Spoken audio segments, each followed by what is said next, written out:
আমি রুমি, 21 বছর বয়সী তরুণী। আমাদের এলাকায় আমাকে সবচেয়ে সুন্দরী মেয়ে বলা হয়, কারণ আমি দেখতে অনেক সুন্দর ছিলাম। শরীরের গঠন ছিল অসাধারণ। যে কেউ আমাকে একবার দেখলে আর চোখ ফিরাতে চায় না। আমার পরিবারে বাবা মা এবং একটি ছোট বোন আছে। আমরা দুই বোনই সুন্দর ছিলাম, আমাদের নিজস্ব ব্যক্তিত্ব আছে। আমার মা একসময় খুব সুন্দরী ছিলেন, কিন্তু সময়ের সাথে তার সৌন্দর্য কমেছে। এই বাড়ি থেকে বেরিয়ে কিছুক্ষণ পর আমি নিজেকে একটি অপরিচিত ভিড়ে পেলাম। এক মহিলা বললেন, তুমি জানো জেরিন তার পুত্রবধূকে কেমন করে চেক করেন? শুনে আমি অবাক হলাম। তিনি ব্যাখ্যা করলেন, তোমার শাশুড়ি জেরিন একজন ধাত্রী এবং মহিলা গর্ভবতী কিনা তা পরীক্ষা করেন। আমি অনেক ভয়ে ছিলাম, কারণ আমার পেটে অন্য কারোর সন্তান ছিল। তা কেউ জানত না। বন্ধুরা, আমার গল্পগুলো তোমরা শুনো, কিন্তু সাবস্ক্রাইব করো না। দয়া করে গল্পগুলো ভালো লাগলে ভিডিওটি লাইক, শেয়ার এবং চ্যানেলটি সাবস্ক্রাইব করো প্লিজ। ছোটবেলা থেকেই আমার পড়ালেখার শখ ছিল।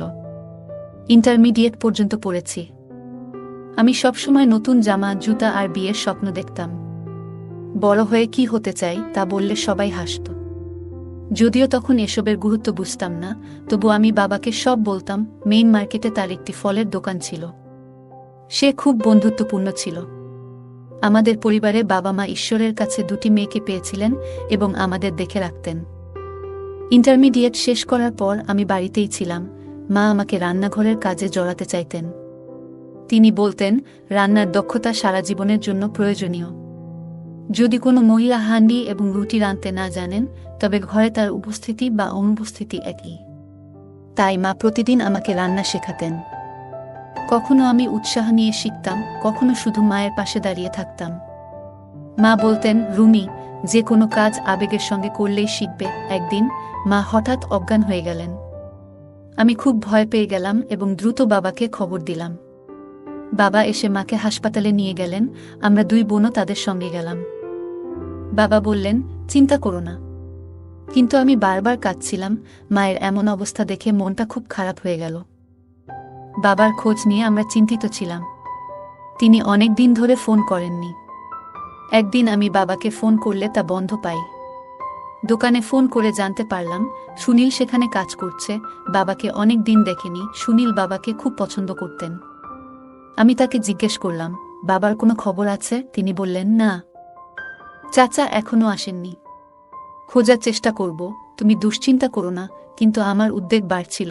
প্রায় 5 ঘন্টা পর বাবা মা বাড়ি ফিরলেন। আমি মাকে দেখে জড়িয়ে ধরে কাঁদতে লাগলাম। বাবা বললেন, মাকে ঠিকমতো বসতে দাও। আমি মাকে সোফায় বসালাম। মা খুব ক্লান্ত ছিল। জানতে পারলাম মায়ের রক্তশূন্যতা ও উচ্চ রক্তচাপ ছিল। ডাক্তার তাকে ড্রিপ দিয়ে সুস্থ করেছেন। মা চা চাইলেন, কিন্তু আমি তাকে 2টো ডিম সেদ্ধ করে দিলাম। আমি মাকে বললাম, তুমি বিশ্রাম নাও, সব আমি দেখছি। এরপর ডাল ভাত রান্না করলাম। বোন আমাকে সাহায্য করল। কিছু দিনের মধ্যেই মায়ের স্বাস্থ্যের উন্নতি হলো। একদিন মা বললেন, তুমি অনেক বড় হয়েছ। আমি গর্বিত। মা ভালো না থাকায় আমি কলেজে যেতে চাইনি। মা অসুস্থ হলে কে দেখবে, এই চিন্তায় আমি কলেজে ভর্তি হতে চাইনি। কিন্তু মা জোর করে ভর্তি করালেন, কারণ তিনি জানতেন পড়াশোনা ছাড়া কিছু হয় না। সকালে বাবা আমাকে কলেজে নিয়ে যেতেন। কলেজ থেকে ফিরে আমি সন্ধ্যার খাবার রান্না করতাম। একদিন আবহাওয়া খারাপ ছিল। গুরুত্বপূর্ণ অ্যাসাইনমেন্ট জমা দিতে কলেজে গিয়েছিলাম। ফিরে আসার সময় কালো মেঘ ও বৃষ্টি দেখে চিন্তিত হলাম। কলেজের গেটে সুনীলকে দাঁড়িয়ে থাকতে দেখলাম। সে বলল, চাচা ব্যস্ত ছিলেন, তাই আমি তোমাকে নিতে এসেছি। আমার রাগ হলো, তারপরেও তার পেছনে বসে বাড়ি ফিরলাম। বাইকে বসে ভিজতে ভিজতে সুনীলকে স্পর্শে অদ্ভুত অনুভূতি হলো। স্পিড ব্রেকারে ধাক্কা লেগে তাকে জড়িয়ে ধরলাম। আমি লক্ষ্য করলাম সুনীল লুকিং গ্লাসে আমাকে দেখছে বারবার। তার এই স্পর্শের অনুভূতিটা আমার কাছে অদ্ভুত লাগছিল। কিছুক্ষণ পর সুনীল আমাকে নামিয়ে দিয়ে বলল, সাবধানে যেও। তার কথা ভাবতে লাগলাম। যদিও আগে কখনো এমন অনুভূতি হয়নি। বাড়িতে ফিরে নিজেকে কাজে ব্যস্ত রাখলাম।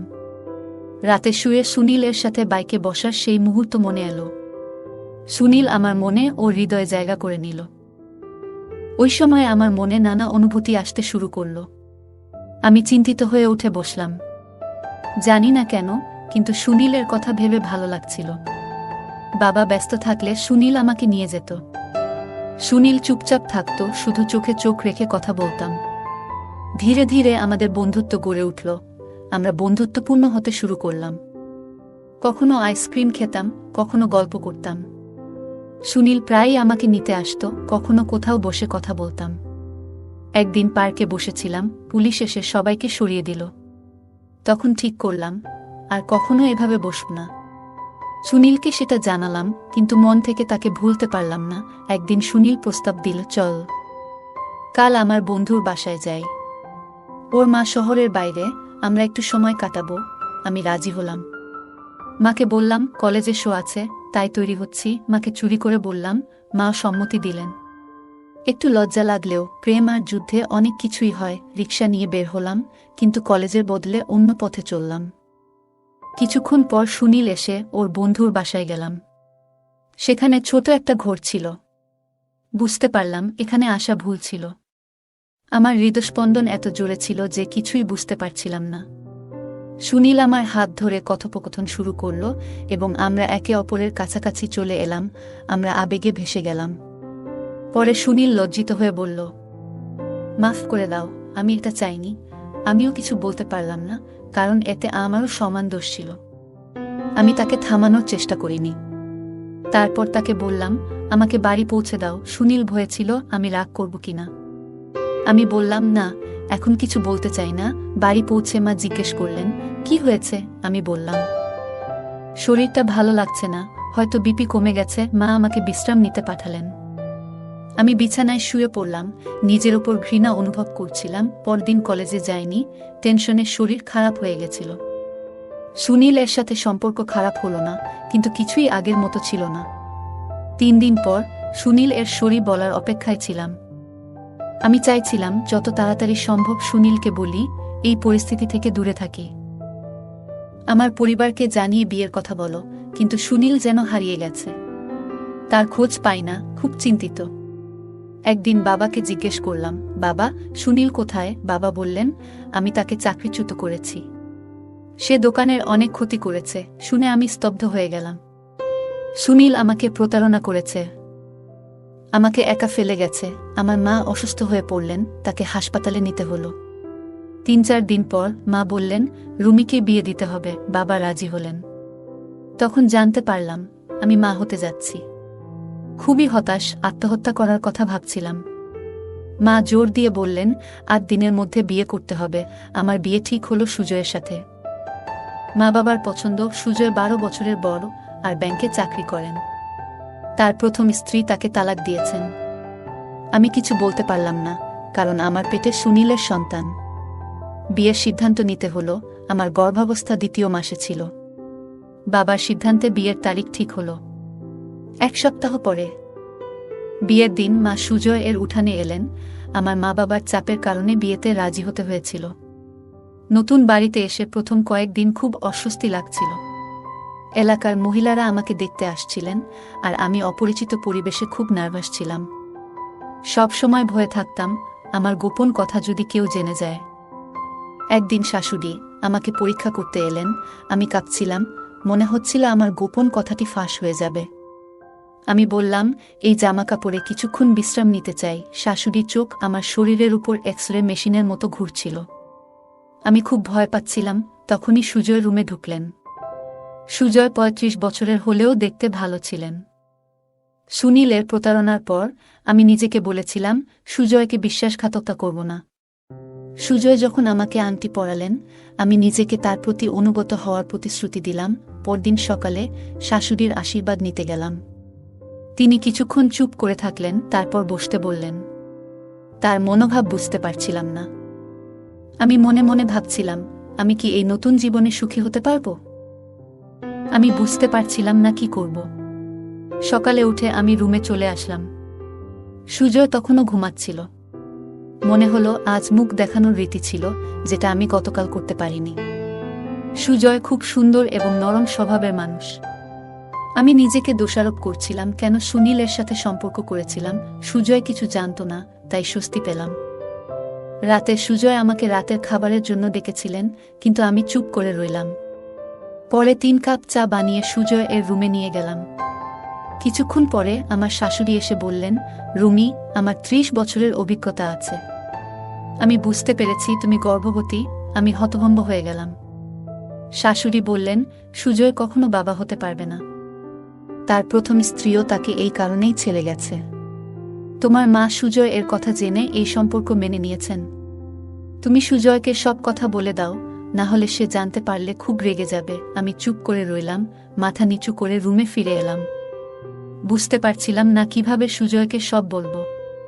সারা রাত এভাবে কাটালাম। সুজয় ঘুম থেকে উঠে আমাকে এভাবে বসে থাকতে দেখে বললেন, রুমি, তোমার কি হয়েছে? এভাবে আছো কেন? আমি আবেগে তাকে সব সত্যি বললাম। সুজয়, আমি ভুল করেছি। আবেগের বশে আমি সুনীলের প্রেমে পড়েছিলাম এবং তাকে বিয়ে করতে চেয়েছিলাম, কিন্তু সে আমাকে প্রতারণা করেছে। তোমার কাছে ক্ষমা চাইছি।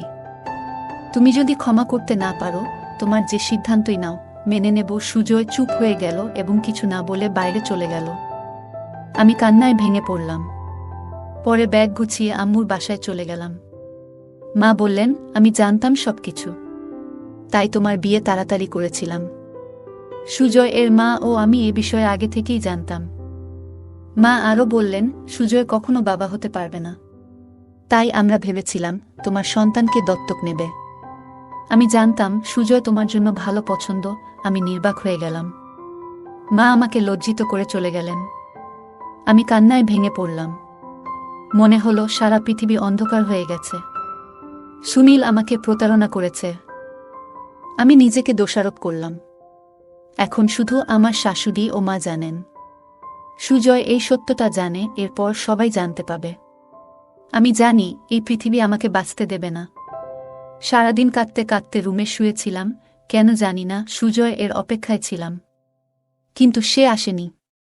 পরের দিনও কেটে গেল এভাবেই। তৃতীয় দিনে সুজয় এল। ওকে দেখে মনে হলো যেন প্রাণ ফিরে পেলাম।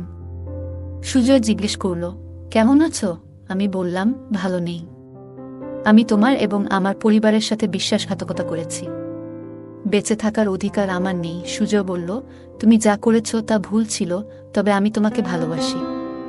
আমি চাই তুমি আমার সাথে থাকো। সে আমার হাত ধরে আমাকে বাড়ি নিয়ে গেল।